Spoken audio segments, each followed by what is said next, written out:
Okay, today we're going to make some sauce like my mother used to make, or as close as I can get it. First, you're going to want to get your pan real hot. Turn it up to about medium, pour a little oil in it, let it get hot. You're going to throw in some sausages, hot Italian I use, or sometimes maybe some spare ribs. I've been partial to spare ribs lately. So once the pan is nice and hot, throw your sausages in, let them start to brown. Chop up some garlic. You're going to need that later. Make sure you keep an eye on the sausages, turn them every once in a while. Then you're going to get some cans of crushed tomatoes. I use Red Pack because that's what my mother always used. For the paste, you could use any brand. About 1 can of tomato paste for about every 2 cans of crushed tomatoes. I wouldn't make anything less than 2 cans of crushed tomatoes, and here I'm making probably about 10. And take your cans and you're going to rinse them out. Put a little bit of water in and then just swish them back and forth.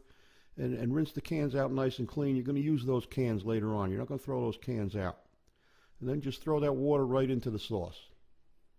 You can do the same thing with the tomato paste cans, except you're really going to, you can't rinse them back and forth. You're going to have to put some water in and stir it up with a spoon and get all that good stuff out of there, and then just throw that into the pot too.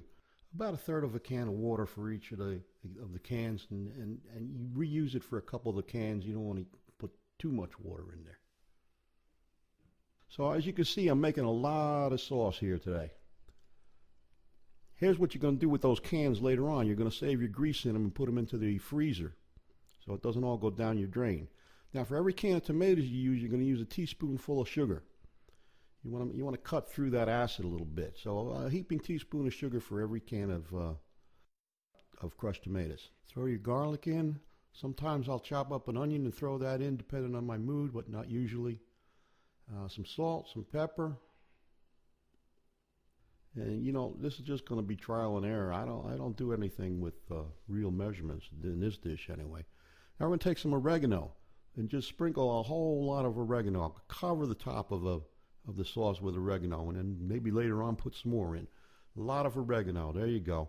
And then you can also put some basil in there. Not quite as much as the oregano. Stir it all up. Don't forget to be turning your sausages. Those sausages are going to take a long time to be done. You're going to have to cut them and make sure later on that they're cooked all the way through. And once they are, you can just throw them into the sauce. Then you're going to fry up the meatballs like I showed you in the other video. Roll them around in that oil and throw them into the pot with the sausage and the spare ribs. Put a cover over the top and let it simmer. Probably all day long. You know, the longer it simmers, the better it's going to be. Every once in a while, you're going to have to get that spoon right down to the bottom and stir things up. Okay, so once you've let it simmer as long as you possibly could, you'll separate the meat out into separate containers, separate the sauce out into separate containers, individual serving sizes, and let it sit out to cool. Once it's cool, put the tops on, pop it in the freezer. You're good to go. Good eating. Enjoy.